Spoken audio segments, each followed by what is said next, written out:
We got the most material, but we're not materialistic.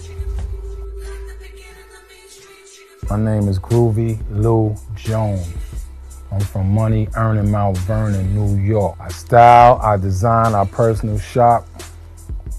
I do it all when wardrobe is involved. I work with a lot of great artists in the past. I'm blessed and honored to be in the same room as some of these great ones, from the Notorious B.I.G. to Puff Daddy, Sean Diddy, Love Combs, you know, the Queen Latifahs, the Jermaine Dupri's, the Jay-Z's. I'm from that era. I'm from the 90s hip-hop, the beginning of that fashion, urban, cultural, that's what some would call it, but I started when the game started, you know.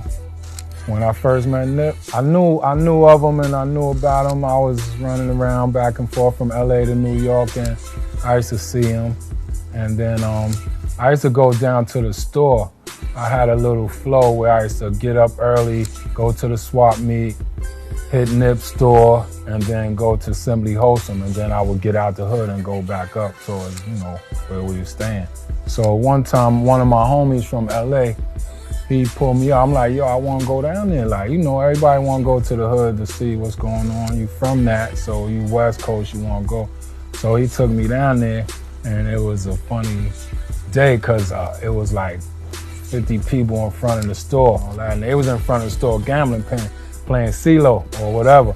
And one of my homies that drove me over there told me, yo, when you get out, don't look at them, just walk straight into the store. And I started laughing like, yo, what's wrong with you, bro? Like, we ain't on it like that, you know.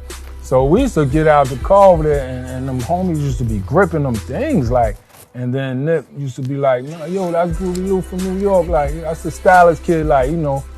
He knew of me as well, but not knowing me, so we used to go purchase, and then I used to go to his early shows at the House of Blues and all that, and just vibe with his early music, and you know, we just felt his energy, and we just kept building with him. And then he would be like, yo, Groove, when I get everything together, we gonna rock. I'm like, no, I'm here for you, King, whatever you need. So we just kept building, and one day he came and was like, yo, I'm ready. And we just got started, but the impact and the energy was right, and it was feeling good, and they caught on. And the first thing that we did was the Rihanna Diamond Ball. We tailor-made him a black look, and we just head to toe him, and that tailored look made him feel good. The Grammy week, I think that was like the week where he just like hit him in the head hard, like from the Hova brunch, the Rock Nation brunch. He had a performance maybe a night before that in a hotel. He rocked a red jacket with a bow tie. So they looking at him like, if you doing all this now, what you gonna do on Grammy night? But Grammy night, we wanted to keep it simple and sexy, traditional, 3-piece black. But just that week, he was fresh. He was changing twice a day. He was feeling good. He was getting love from everybody, from all coasts, all love everywhere.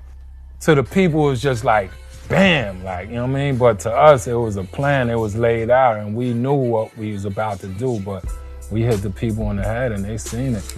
We just was starting, like, you know what I mean? But we gonna keep it going. And that's why we here with the clothing line, so we could show them what we were doing and what we was about to do. That's the hustle way. Just taking your time. I'm hustling at my pace, getting it right, and when I'm ready for the world, I'll give it to y'all.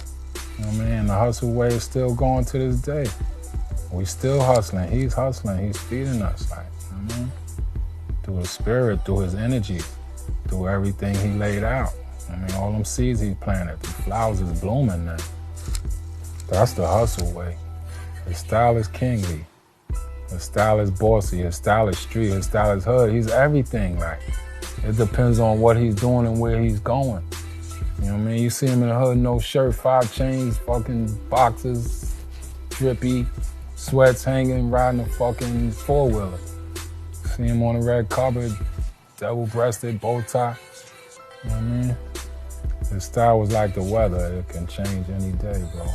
I'm in the hood with it. From the hood to the red carpet. Our flow was like with the wardrobe. We was on our 80s D-boy, hip-hop, just fly. And we think in Miami, we want to be short sleeves, we want to be light. When you think of Miami, you think of the beautiful colors, the waters, the aquas, the blues, the greens. So like, that was the idea of coming up with that suit, just trying to incorporate the colors of the ocean and make him comfortable in the club as well. The thing I loved about him too, cause he would always be like, yo, Groove, I gotta get my homies, they asking about my clothes now, like, you know, so he would always think about his team. He wanted everyone to have what he had so the team could be fresh and fly as they move through the cities. And what he wanted for himself, he wanted for everybody, definitely. Nip's DNA is in all of these pieces because most of them that we're putting out, he had the opportunity to wear them first.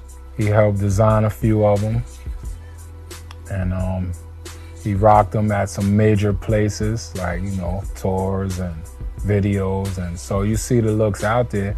So now it's the people's turn that you can have what he had. So the DNA is gonna live forever with that.